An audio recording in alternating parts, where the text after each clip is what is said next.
आज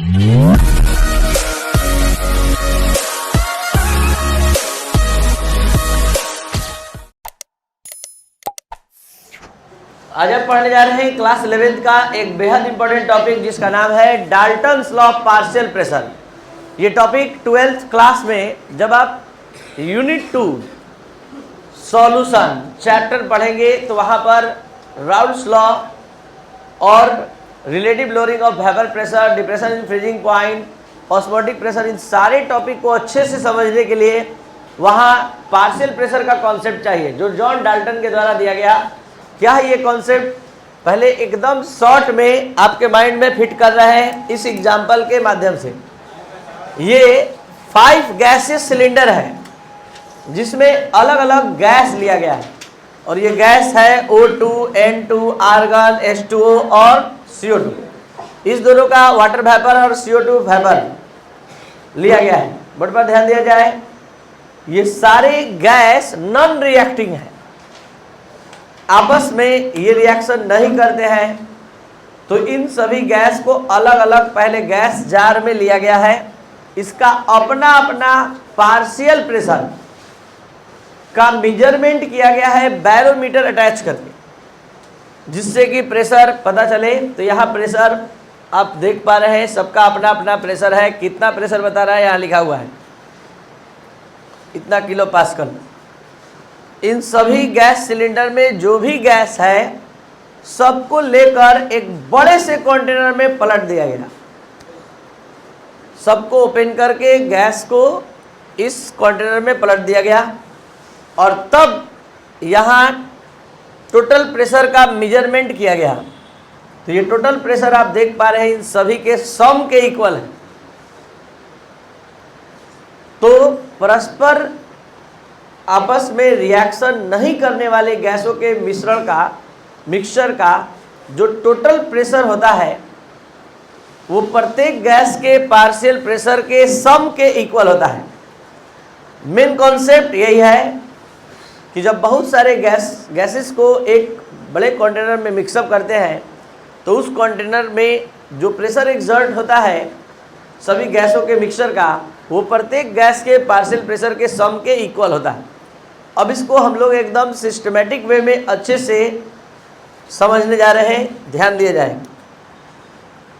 सबसे पहले इस इंट्रोडक्शन दिया गया है जॉन डाल्टन के द्वारा 1807 में, और ये लॉ क्या है, at constant temperature and volume the total pressure of mixture of non reacting gas is equal to the sum of partial pressure of each gas. जैसा कि हमने समझाया, अभी आप तुरंत जस्ट देखें भी कि 3 गैसियस सिलेंडर है, 3 गैसियस सिलेंडर है, 3 गैसियस सिलेंडर है। इस तीनों में गैस, इसमें गैस A है, इसमें गैस B है और इसमें गैस C। इस गैस का पार्शियल प्रेशर हमने मान लिया PA, इसका PB और इसका PC, या इसका मान लिया P1, इसका मान लिया P2, इसका मान लिया P3। क्या पार्शियल प्रेशर। अब इस तीनों गैस को एक बड़े से गैस जार में पलट दिया गया। तो इसमें अब गैस A भी है, गैस B भी है और गैस C भी है। तो यहाँ जो टोटल प्रेशर एक्सर्ट होगा वो सभी के पार्शियल प्रेशर के सम के इक्वल होगा। तो इस लॉ को आप मैथमेटिकली भी हमेशा के लिए एक लाइन में अपने माइंड में रख सकते हैं, और वो लाइन है PT equal P1 plus P2 plus P3 plus ... यही है Dalton's law of partial pressure. तो यहाँ पर आप ध्यान से लास्ट बार एक बार फिर से समझ लें। ये 3 गैसेस सिलेंडर है, तीनों में 3 तरह का गैस है, तीनों का अपना अपना पार्शियल प्रेशर है P1, P2, P3। इस तीनों गैसेस सिलेंडर में रखे गए गैस को एक बड़े से कंटेनर में सिलेंडर में पलट दिया गया। तो जो फाइनल प्रेशर PT आएगा वो प्रत्येक गैस के पार्शियल प्रेशर के सम के इक्वल होगा। तो आप PT इक्वल बोल सकते हैं PA plus PB plus PC, या PT इक्वल बोल सकते हैं P1 plus P2 plus P3। इसी चीज़ को लैंग्वेज में समझाया गया है कि at constant pressure temperature and volume, eight constant temperature and volume the total pressure of mixture of non-reacting gas is equal to the sum of partial pressure of each gas, that is Pt equal P1 plus P2 plus P3। अब हम चलते हैं इसका आगे, mathematical concept आपको provide कर रहे हैं जिससे आप प्रॉब्लम बना सकें। तो according to ideal gas equation आप लोग क्या पढ़ कर आए हैं? आइडियल गैस इक्वेशन के अनुसार आप क्या पढ़े हैं? पी इक्वल क्या पढ़े हैं? एनआरटी। तो पी इक्वल क्या हो जाएगा? NRT by V. इस लॉ को पढ़ने से पहले आप माइंड सेट करेंगे इसमें क्या क्या कांस्टेंट है, टेम्परेचर और वॉल्यूम। तो देख लीजिए P इक्वल हो गया N R T by V. जो ब्रैकेट में रखा गया है सब पर ध्यान दीजिए। R क्या है? कांस्टेंट। T क्या है? कांस्टेंट। V क्या है?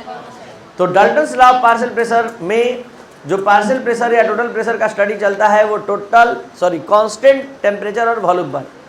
तो ये सारे फैक्टर कांस्टेंट है, किसी का वैल्यू नहीं बदलेगा, ध्यान देंगे। अभी ये जो लॉ है इसको आइडियल गैस इक्वेशन बल्कि फॉलो करते हुए सभी गैस का, जो भी गैस ए बी और सी है सबके लिए अलग अलग अब हम लिखेंगे। जैसे गैस ए के लिए P1 इक्वल क्या हो जाएगा? N1 RT by V. Gas B के लिए P2 N2 RT by V. Gas C के लिए N3 RT by we.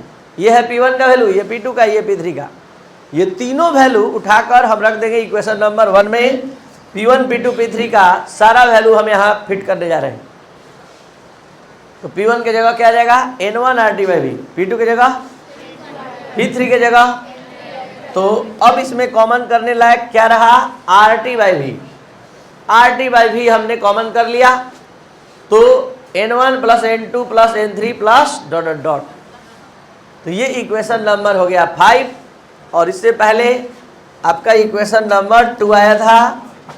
Equation number 2 P1 equal N1 RT by V. तो equation 2 divided by 5, equation 2 divided by 5 P1 by PT equal क्या हो गया? N1 RT by we. और यहाँ क्या आ गया? N1 प्लस N2 सामने दिख रहा है, RT by we.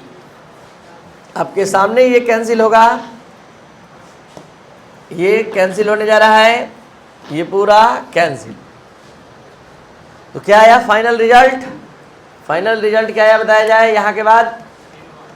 P1 by PT equal N1 by N1 plus N2 plus N3 plus, क्या कोई भी स्टूडेंट आप लोग में से बता सकता है कि इसको कभी पढ़े थे? इस रेशियो को कभी पढ़े थे? Mole fraction. Mole fraction of solute and mole fraction of solvent 11th class में यूनिट 1 में पढ़ाया गया था कि जिस कंपोनेंट का मोल फ्रैक्शन निकालना होता है उसका मोल ऊपर और टोटल मोल नीचे। इसी के रेशियो को mole fraction of that component कहते हैं। यानी mole fraction of any component of solution में be defined as the ratio of mole of that component to the total number of solution. अगर आप मोल फ्रैक्शन आप ए का बात कर रहे हैं तो ए का मोल ऊपर और टोटल मोल नीचे। अगर बी का बात कर रहे हैं तो बी का मोल ऊपर, टोटल मोल नीचे। तो बोल दीजिए क्या होगा यहाँ? NB upon NA plus NB। तो अभी हम जो एग्जाम्पल देकर समझा रहे हैं इसमें कितने कंपोनेंट हैं? 2। अगर मान लीजिए कि आप सोच के चल रहे हैं कि 3 कंपोनेंट होंगे तो जल्दी से बताइए XC equal NC NA plus NB plus, तो ये मोल फ्रैक्शन ऑफ क्या कहलाएगा? C component. तो ये मोल फ्रैक्शन ऑफ क्या है? First gas. Mole fraction of कौन सा गैस हो गया? अगर हम यहाँ N2 लिख देंगे तो मोल फ्रैक्शन ऑफ, तो ये मोल फ्रैक्शन ऑफ फर्स्ट गैस के लिए हो गया XA, तो गैस A था। और ये हो गया P1 बाई PT। तो बताइए P1 इक्वल क्या आ गया फाइनली? PT into XA। जल्दी से बताइए PT क्या है? Total pressure. XA क्या है? Partial pressure, sorry mole fraction. और P1 क्या है? Partial pressure of gas A। Partial pressure of gas A। तो आप इसको अब लैंग्वेज में थोड़ा बोलकर सुनाइए। किसी भी गैस का पार्शियल प्रेशर टोटल प्रेशर और उसके मोल फ्रैक्शन के प्रोडक्ट के इक्वल होता है, यानी partial pressure of any gas is equal to the product of total pressure and mole fraction of that gas. अब एक बार शुरू से अंत तक अच्छे से ध्यान देते हुए आप देख लें, क्योंकि काफ़ी इंपॉर्टेंट टॉपिक आप पढ़ रहे हैं जिसका नाम है Dalton's law of partial pressure. Main statement Dalton का यही है कि at constant temperature and volume the total pressure of mixture of non reacting gas is equal to the sum of partial pressure of each gas. तो हमने मान लिया कि इस गैस का पार्शियल प्रेशर P1 है, इसका P2 है, इसका P3 है, तो जो टोटल प्रेशर आएगा वो सबके सम के इक्वल होगा, तो PT इक्वल हो गया, यानी it is mathematically represented by following method PT equal P1 plus P2 plus P3। अभी और भी गैस होगा तो प्लस डॉट डॉट डॉट। अब यहाँ PV इक्वल nRT, तो P इक्वल क्या हो गया nRT बाई V। ये सारे फैक्टर को अलग क्यों लिखा गया, क्योंकि ये सभी कांस्टेंट है। अगर हम गैस A के लिए अप्लाई करते हैं तो N1 क्यों नहीं हमने इसके साथ 1 लिखा, क्योंकि सभी कांस्टेंट है, किसी का वैल्यू बदलेगा।